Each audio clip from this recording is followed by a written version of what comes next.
श्रीपाद राजम शरणम प्रपद्ये. अध्याय 24. अर्धनारी नटेश्वर विवरण.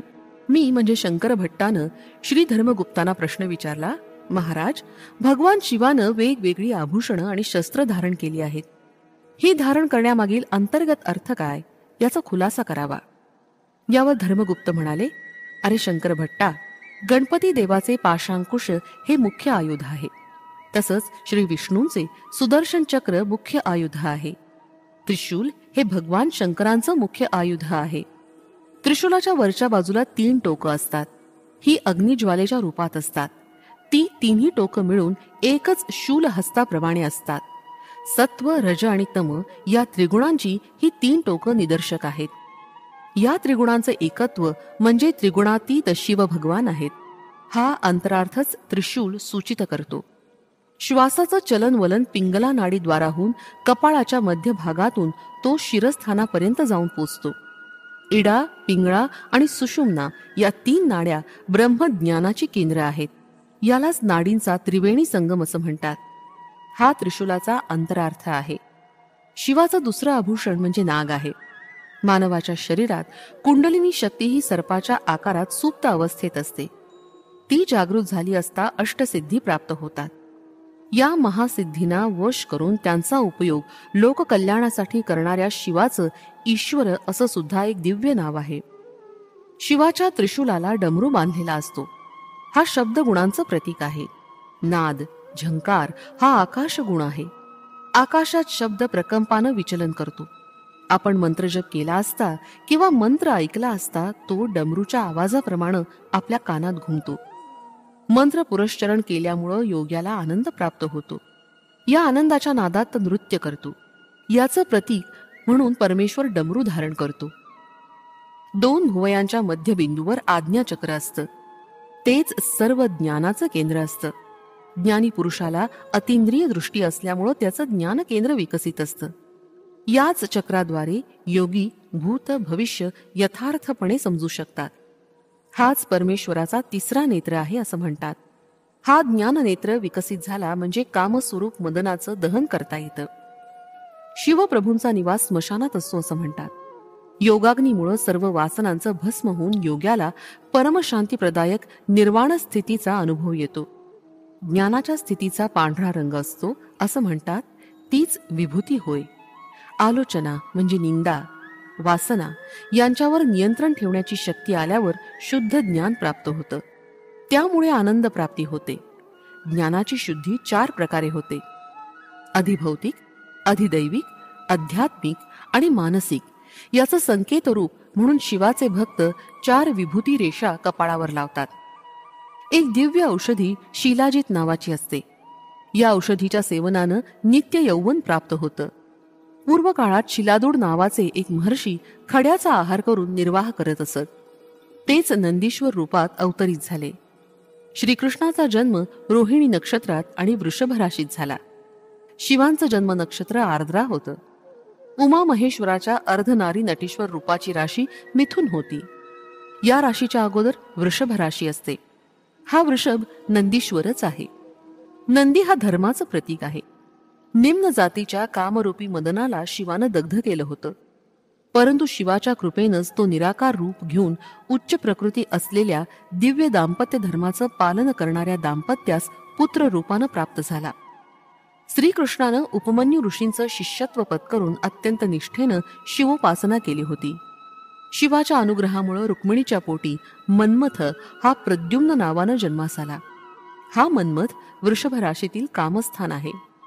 धर्मबद्ध असलेल्या कामना कोणत्याही असल्या तरी उन्नत प्रकृतीच्या असतात. त्यांची पूर्णता करणं धर्मविहित असतं. भयंकर अशा तांत्रिक सिद्धी आणि शक्ती वाघाप्रमाणे प्रमादकारी असतात. त्यांना वश करून आपल्या ताब्यात ठेवणारे शिव भगवानच आहेत. वाघ हा शक्ती देवीचं वाहन आहे. शक्तीस पूर्णपणे आपल्या ताब्यात ठेवण्याचं प्रतीक म्हणून परमेश्वर चर्म अंगी धारण करतात. म्हणून त्यांना व्याघ्र चर्मांबरधारी असं म्हणतात. शुद्ध ब्रह्मज्ञान निरंतर प्रवाहित करणारी प्रज्ञा अमृतत्व सिद्ध असलेल्या शिवाच्या जटेतून वाहणाऱ्या लोकपावनी गंगेचं प्रतीक आहे. याप्रमाणे नित्य प्रसन्न तत्वामुळे मिळणारा महाप्रशांत आनंद, आल्हादमयी स्थितीचं प्रतीक चंद्रकोर आहे. उजव्या भागात प्रवाहणारी श्वासरूप शक्तीची पिंगळा नाडी असते. डाव्या भागात वाहणारी श्वासरूपी शक्ती इडा नाडी नावानं ओळखली जाते. आणि शंकर भट्टा, प्राणायाम करताना उजव्या नाकपुडीनं श्वास घेतल्यास उष्णता वाढते म्हणून तिला सूर्यनाडी म्हणतात. डाव्या बाजूनं श्वास घेतल्यास शीतलता मिळते म्हणून तिला चंद्रनाडी असं म्हणतात. काळ पुरुषाच्या शरीरातील राशीचक्रात मेष राशीपासून तुळा राशीपर्यंत उष्णता देणारे 6 महिने सूर्यनाडी असं गृहीत धरल्यास अश्विन मासापासून फाल्गुन मासापर्यंतचे 6 महिने शीत अर्थात कमी उष्ण असल्यानं चंद्रनाडी असं समजले जाते. या चंद्र सूर्याच्या गतीमुळे पौर्णिमा आणि अमावस्या यांची निर्मिती होते. योगी पुरुष आपल्या वैशिष्ट्यपूर्ण साधनेनं कालचक्रातील समस्त सिद्धी प्राप्त करून घेतो. त्याला भूत, भविष्य आणि वर्तमान या तिन्ही कालाचं ज्ञान योग शक्तीमुळे प्राप्त होतं. या कालचक्रालाच अर्धनारीश्वर, जी कोणत्याही परिस्थितीत वेगळी करता येत नाही अशी जोडी समजावं. रात्र, दिवस, पौर्णिमा, अमावस्या या एकानंतर एक विशिष्ट कालावधीनंतर दृश्यमान होत असतात. रात्र नसेल तर दिवस आणि दिवस नसेल तर रात्र असू शकत नाही. माता पिता रूपानं संबोधलं जाणारं अर्धनारीश्वरच या अनंत सृष्टीच्या चलनवलनास कारणीभूत होत असतात. शिवाचं कार्य संहारक आहे असं आपण म्हणतो. त्याचा गर्भित अर्थ जुन्या सृष्टीचा अंत होऊन नवीन सृष्टीची निर्मिती असा आहे. सृष्टीतील बदल अतिसहजपणे होत असताना नूतन सृष्टीचा आविर्भाव होऊन ती थोड्या काळपर्यंत त्या स्थितीत असते. नंतर मात्र त्याचा संहार अनिवार्यच असतो. अथर्व वेदातील समस्त अस्त्रशस्त्र मंत्रविद्या सिद्ध होण्यासाठी या विद्येचा अधिपती असलेल्या ईशान रुद्राचा अनुग्रह असणं आवश्यक असतं. असा संवाद चालू असताना मी म्हणालो, आपण शिवपार्वती आणि आर्द्रा नक्षत्राचा घनिष्ठ संबंध असल्याचं सांगितलं होतं. याविषयी माहिती सांगावी ही प्रार्थना. तेव्हा धर्मगुप्त म्हणाले, रुद्र पलट्या हरणाची शिकार करीत असलेल्या रूपात मृगव्याध रुद्र या नावानं दर्शन देतील. हे दिव्य रूप आकाशातील आर्द्रा नक्षत्रात दिसेल. ग्रह संचाराचा प्रभाव. धर्मगुप्त पुढे म्हणाले, या मृगव्याध रुद्राचं रूप नक्षत्र मंडळातील मिथुन आणि कर्क राशीच्या मध्ये आडवं दिसेल. या नक्षत्र मंडळाच्या जवळ राहू, केतू, शनी यासारख्या ग्रहांचा संचार झाल्यास विश्वव्यापी युद्ध, प्रलय, देवादानवांचं युद्ध, महाभारताचं युद्ध यासारखी संकट ग्रहगतीनच येतात. कालसंहार मूर्ती म्हणजे धनुष्यबाण धारण केलेल्या उग्र मूर्ती असलेल्या रुद्राचंच मन्यू देवता रूप असं वेदांनी वर्णन केलंय. धर्मगुप्त आपलं वक्तव्य चालू ठेवत म्हणाले, माघ मासातील अमावस्येच्या अगोदर येणाऱ्या चतुर्दशीला महाशिवरात्री असं म्हणतात. प्रत्येक महिन्यातील अमावस्येच्या पूर्वी येणाऱ्या चतुर्दशीला मास शिवरात्री असं म्हणतात. शनी प्रदोष समयी ईश्वर आराधनेचं फळ म्हणजेच शनिग्रह दोषांचं निवारण. महाशिवरात्र मंगळवारी आल्यास ती अत्यंत पुण्यकारक असते.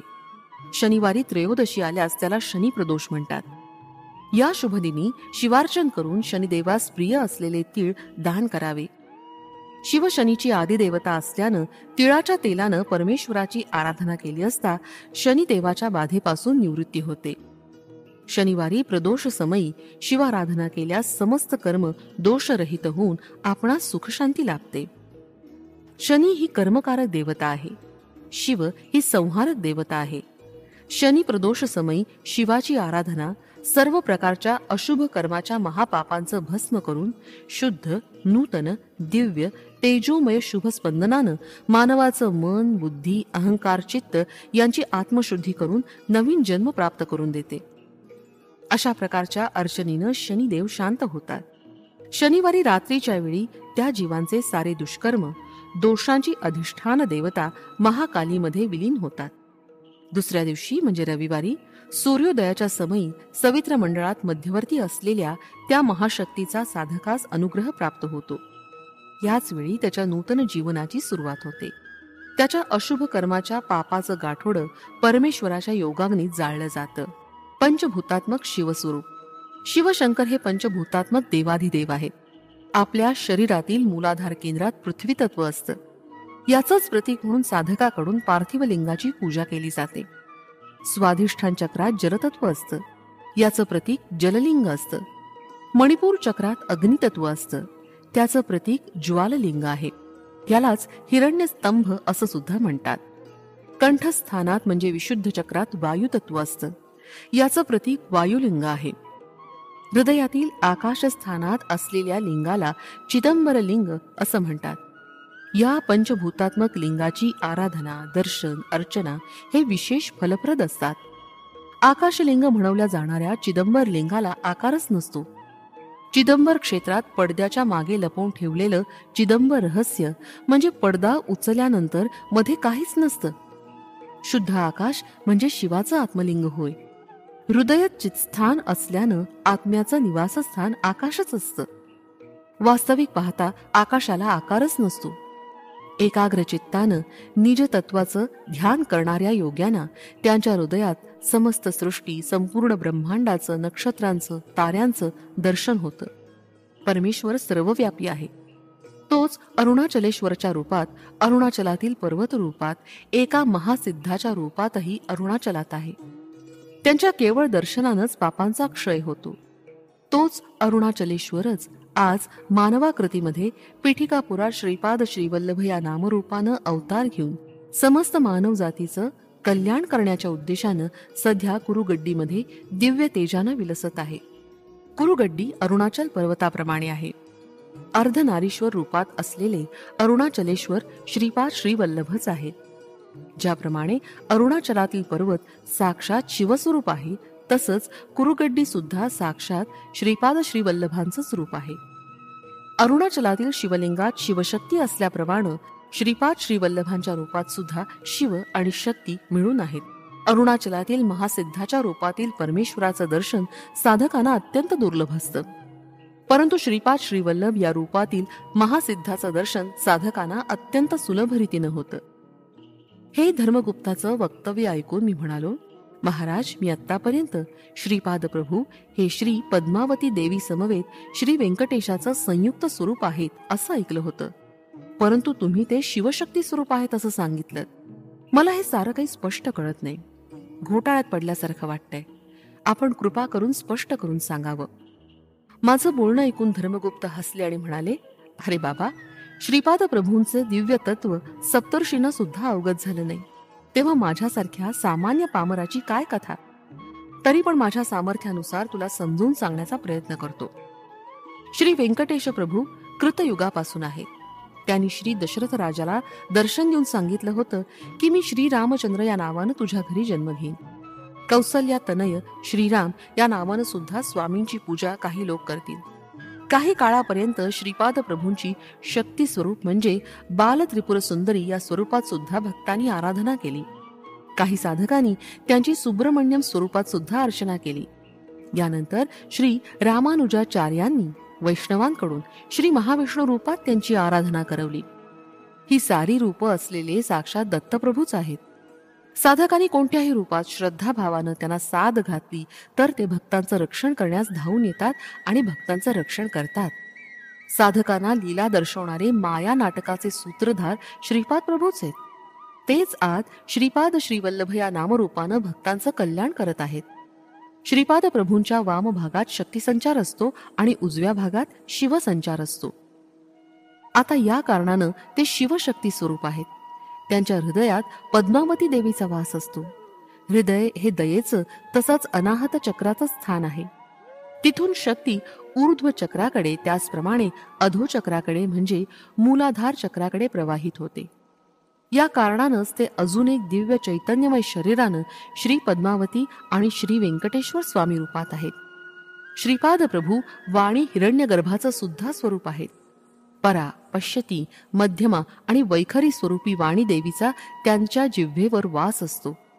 वाणी मातेचं दिव्य मानस आणि हिरण्यगर्भाचं दिव्य मानस हे अद्वैत स्थितीत असतं. वास्तविक पाहता चिदंबर रहस्य म्हणजे ते 3 प्रकारचे चैतन्य स्वरूप एकाच वेळी धारण करतात. त्यांच्या एका शरीराला दुसऱ्या शरीराचा कोणत्याही दृष्टीनं पाहिल्यास स्पर्श नसतो.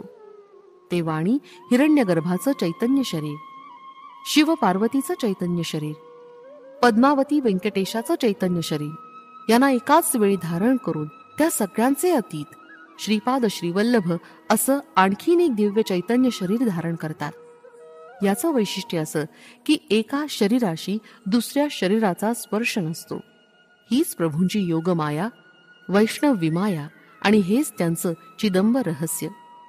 श्रीपादांना द्वैत, विशिष्टाद्वैत, अद्वैत आणि या सर्वांचे अतीत असं म्हटलं तरी योग्यच होईल, कारण त्यांची योगमाया अगाध आहे.